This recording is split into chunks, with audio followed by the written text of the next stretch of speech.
12 de abril, un día especial, porque aunque aún así no nos podamos reunir, tenemos el privilegio y el honor de poder estar juntos por medio de la tecnología. Y el día de hoy es un domingo especial porque celebramos todos los creyentes este milagro hermoso que ocurrió hace más de 2000 años atrás, que fue la resurrección de nuestro Señor Jesús. El día de hoy vamos a compartir un poco de eso, por eso te pido que estés atento y que no salgas de nuestra transmisión, porque va a estar el día de hoy muy bonito. Quiero empezar con el primer versículo que está en el libro de Juan. Me encanta el libro de Juan. El libro de Juan en el capítulo 19, en el versículo 30, donde Jesús dice estas palabras tan importantes. Mucha gente tiene un significado, otra gente tiene otro significado, pero el día de hoy quisiera que entendiéramos realmente el contexto de lo que Jesús quiso decir cuando dijo esta frase. Dice, cuando Jesús, el versículo 30, cuando Jesús hubo tomado el vinagre, dijo, consumado es. Y habiendo inclinado la cabeza, entregó el Espíritu. Es increíble que el vinagre se usaba como un amortizador del dolor. De alguna otra forma producía, no es el vinagre que usamos para sazonar la comida, para echarle a las ensaladas, es un vinagre totalmente diferente. Era una mezcla que amarga, muy amarga, que hacía que la persona que lo tomara se adormeciera un poco y eso aminoraba un poco el dolor. Y Jesús, en su calidad de resistir todo lo que venía, decidió no tomarlo. Dice, Jesús cuando hubo tomado el vinagre dijo, consumado es. Y habiendo inclinado la cabeza entregó el Espíritu. Consumado es una frase que viene del griego que significa tetelestai. Tetelestai, que quiere decir pagado en su totalidad. Algo Jesús estaba haciendo con esa palabra, diciendo esa frase. Significa todo está pagado, la deuda está pagada, no te debo nada. Como cuando tú le dices a alguien, oye, ya te pagué, no te debo nada, estamos bien, no te debo nada. Eso de alguna otra forma quería decir esa frase que viene de esta palabra griega. Quiere decir pagado en su totalidad. Era una palabra que se pronunciaba comúnmente por los judíos para presentar sacrificios en el templo y declarar que no se debía nada. Iban, pagaban su ofrenda. Tetelestai significa no te debo nada. Esta frase no nos indica que Jesús había muerto, indica que había cumplido el propósito por el cual Jesús había venido a la tierra. Jesús tenía un propósito al venir y ese propósito era morir en la cruz en obediencia a su Padre, no por amor al mundo, sino que por obediencia a su Padre, no por amor al mundo, digo porque dice la Biblia que el que te amó fue el Padre y envió a su Hijo para morir por nosotros.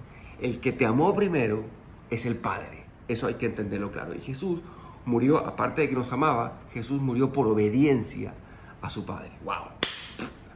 Entonces, de alguna otra forma, lo que Jesús estaba haciendo era cumpliendo el propósito por el cual había sido enviado a la tierra. Y ese era el de morir en la cruz y pagar una deuda y quedar saldado, quedar con la deuda pagada.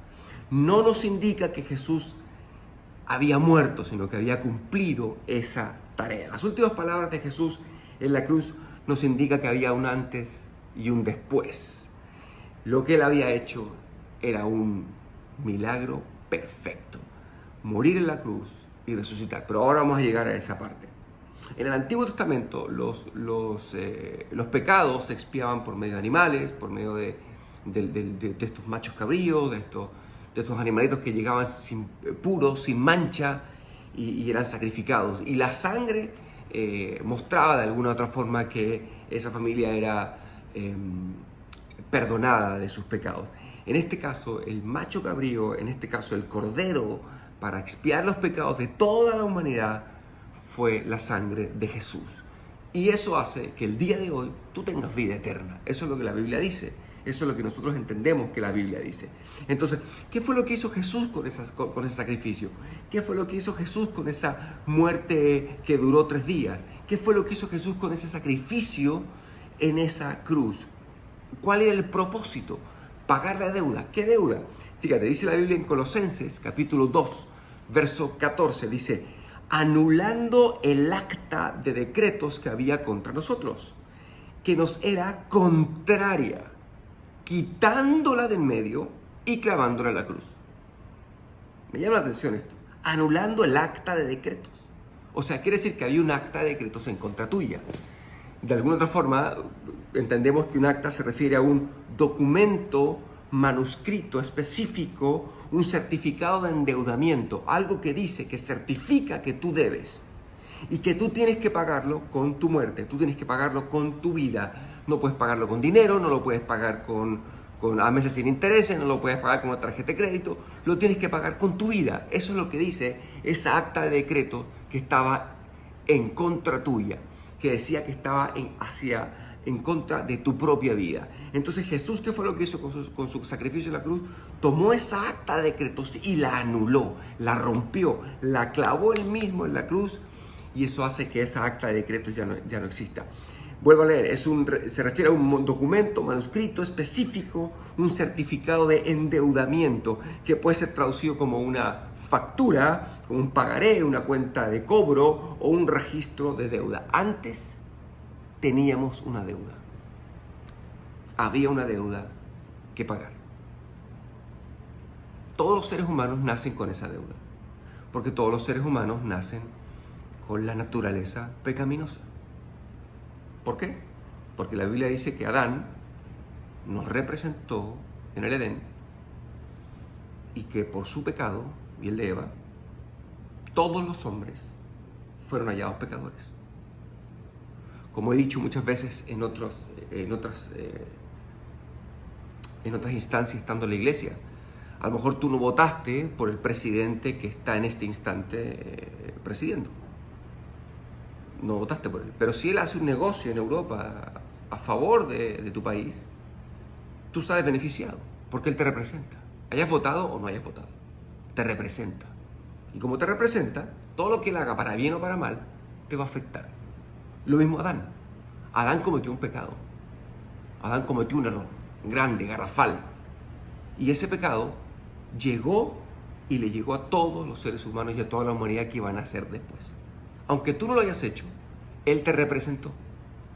Y como él te representó, dice la Biblia, que la muerte, porque el pecado es muerte, la muerte se regó, se chorreó y se esparció por la humanidad. Entonces, gracias a Adán, nosotros somos pecadores.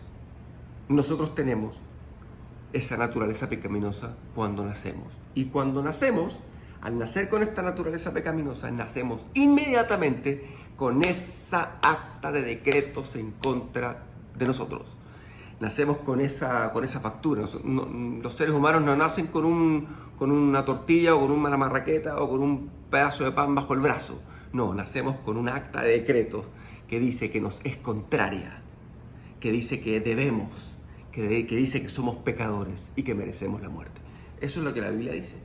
Pero cuando Jesús muere en la cruz, quiere decir que Él pagó, rompió esa deuda, pagó lo que teníamos que pagar con su muerte para que tú no tuvieses que hacerlo. Imagínate eso. Tremendo. Entonces, ¿qué fue lo que dice Colosenses? Vuelvo a repetirlo. Colosenses capítulo 2, verso 14. Anula el acta de decretos que había contra nosotros. Esa acta que nos era contraria, la quitó del medio y la clavó en la cruz. Entonces, antes teníamos una deuda y el día de hoy, gracias a la muerte de Jesús, ya no la tienes. ¡Wow! Pero qué fácil, entonces puedo hacer lo que yo quiera el día de hoy. No, para eso necesitas recibir a Dios y recibir ese principio en tu corazón. Si tú lo entiendes, que Él pagó esa deuda, que Él murió por ti en la cruz, la Biblia dice que tú eres salvo. Gracias a Dios por eso. Pero hoy, consumado es, hoy en día aún hay gente ignorante que cree que la salvación la va a pagar caminando de una ciudad a otra de rodillas. Eso es ignorancia espiritual. Cualquier persona que quiera pagar su deuda, cualquier persona que quiera pagar los pecados que alguna vez ha hecho por medio de sus propios méritos, está equivocado. Ningún mérito que hagas, ninguna buena obra que hagas, podrá pagar jamás y borrar el acta de decretos que había en tu contra. Para eso vino Jesús. Lo hizo Él, no tú. Si el día de hoy tú crees que caminando de una ciudad a otra de rodillas, pagando dinero a una iglesia o pagando dinero a una religión, puedes pagar tus pecados, estás equivocado y eres un ignorante espiritual. Pero el día de hoy, si puedes entender que no necesitas hacer nada de eso, sino que Jesús lo hizo gratis, simplemente por obediencia, porque el Padre te amó, la Biblia dice que tú eres salvo de esa acta de decretos. Consumado es, no sé si pueda repetir esa palabra el día de hoy, consumado es, pagado está, la deuda está pagada, no debo nada. Jesús vino a hacer eso, tremendo. Nadie lo obligó, lo hizo solo, estuvo solo en la cruz.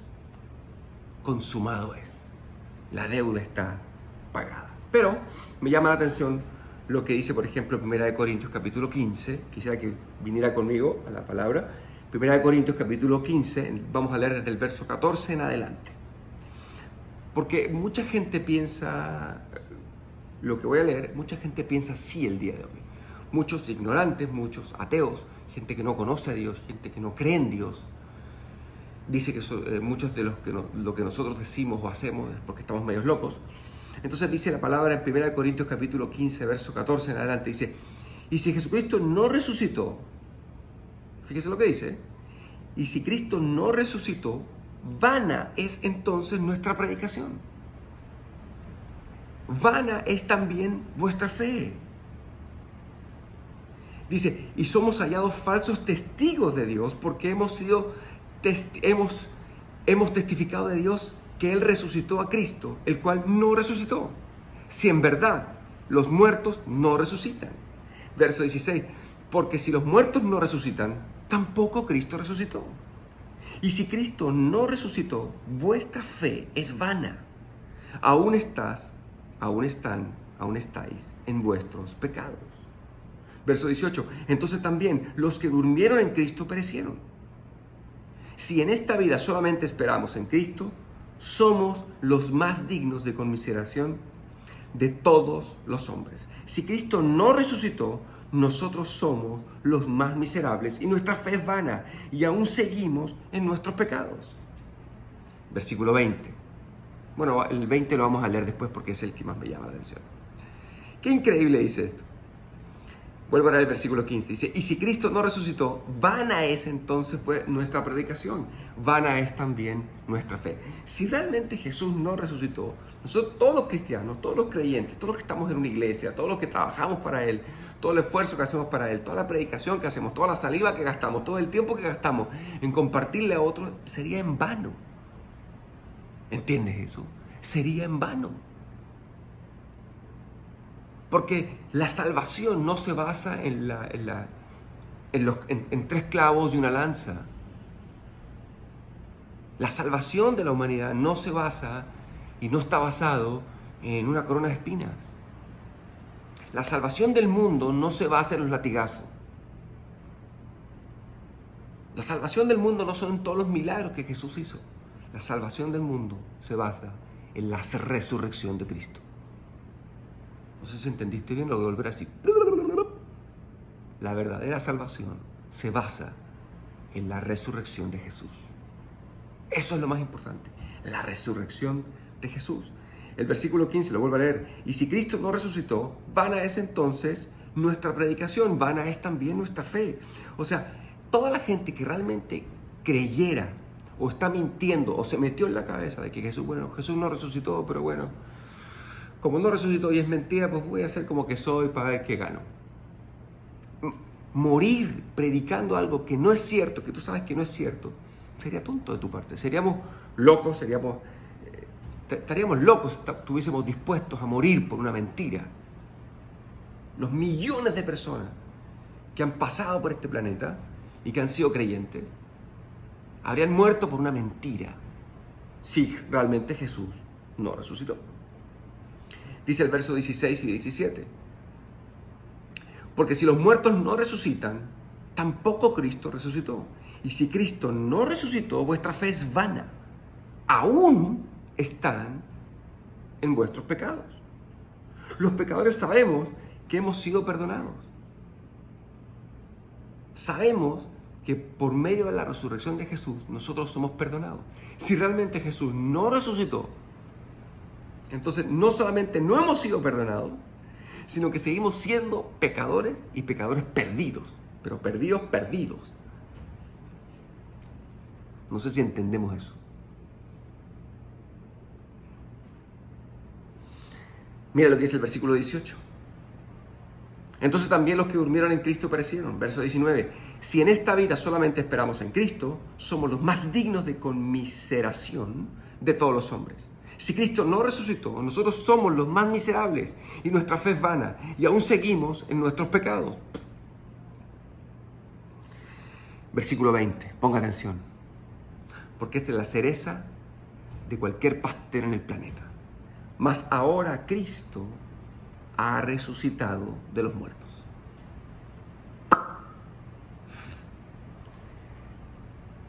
Primicias de los que durmieron es hecho. La resurrección, volver a levantarse de los muertos. Bueno, podríamos decir que Jesús no fue el único en levantarse de los muertos. Hay un par de ejemplos en la Biblia. De hecho, Jesús lo resucitó. Vamos a los más famosos. Por ejemplo, Lázaro.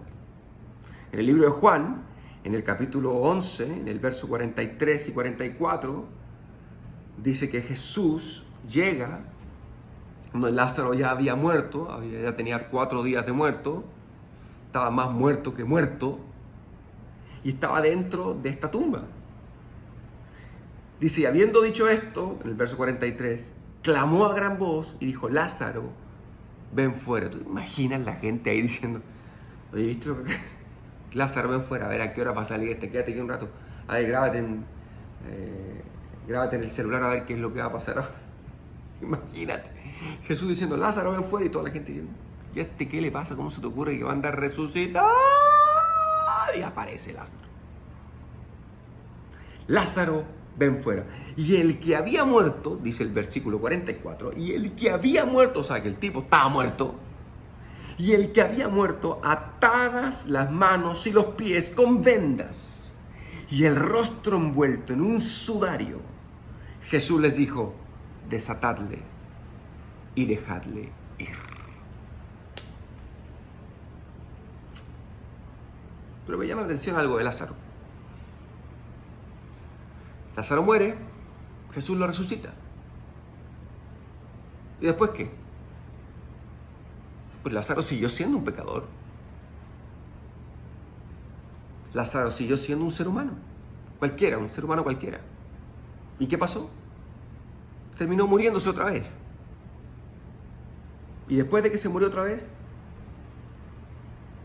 volvió a ser polvo de donde era. Igual es lo que haremos nosotros cuando dejemos este mundo. Nos iremos de aquí y volveremos a ser polvo. Hay otro ejemplo que está en el libro de Lucas, que es la viuda de Naín. Jesús dice que sintió un dolor, sintió tristeza por esa viuda, y le dijo a la mujer, no llores, y levantó a su hijo. Pero ese hijo, que esta mujer había perdido, volvió a vivir, pero volvió a ser un pecador. Y cuando llegó su tiempo, se volvió a morir, en el fondo. Todos los que resucitaron en la Biblia volvieron a morir y volvieron a ser quienes eran. Quizás siguieron a Jesús, tenían un concepto diferente de Jesús, tuvieron a Jesús en su corazón, tuvieron una relación con Él, pero volvieron a ser pecadores, volvieron a ser seres humanos. Igual que nosotros, si muriéramos y volviéramos a resucitar, seríamos exactamente lo mismo que somos ahora. Jesús no. Jesús murió con todos los pecados y la iniquidad de la humanidad y resucitó sin nada de eso. Los pensamientos que hiciste, los hechos que hiciste, todos los WhatsApp que no debiste haber mandado, todas las películas que no debiste haber visto, todas las secretarias que te comiste que no debiste haberte comido,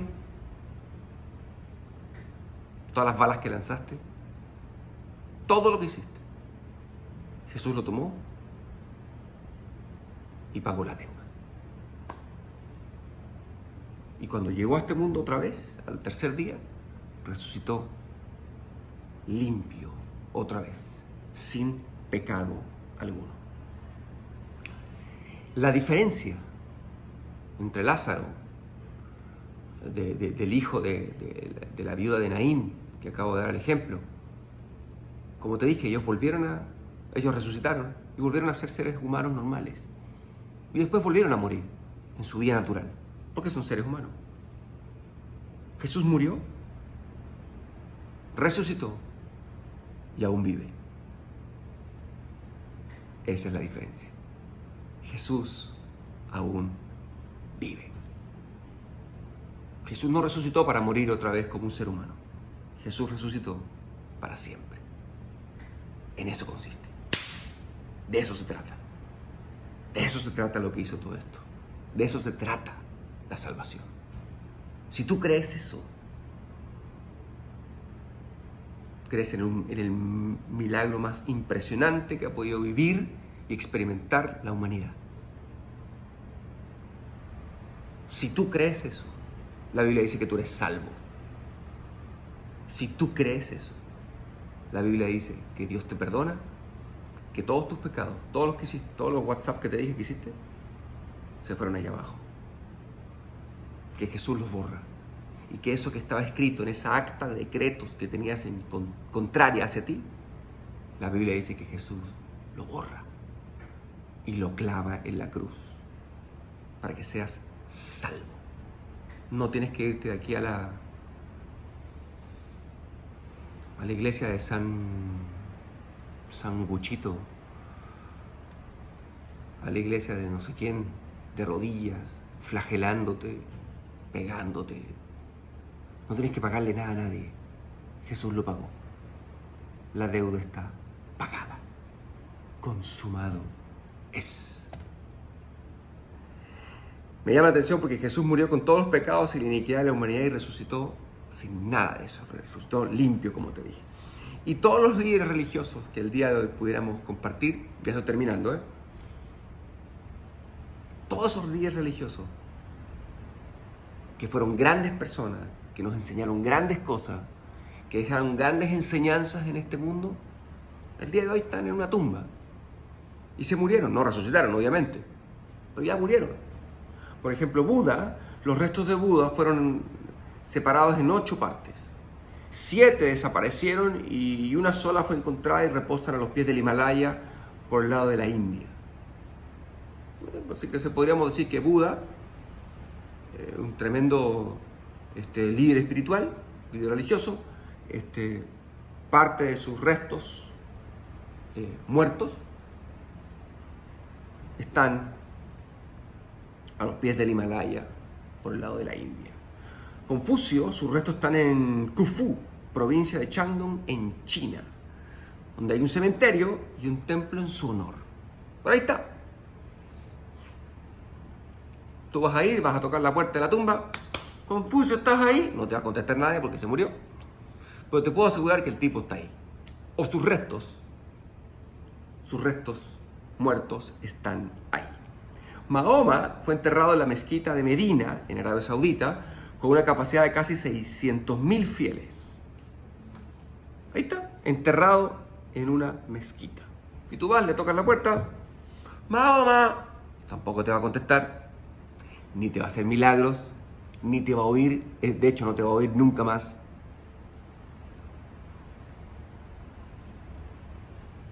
En un cementerio. Todos estos líderes están ahí, en un cementerio. La diferencia de Jesús es que si tú vas a la tumba de Jesús y tú le golpeas, va a decir, Jesús, ¿estás ahí? Jesús va a escuchar desde arriba, te va a decir, estoy, pero no estoy ahí. Porque Jesús está vivo.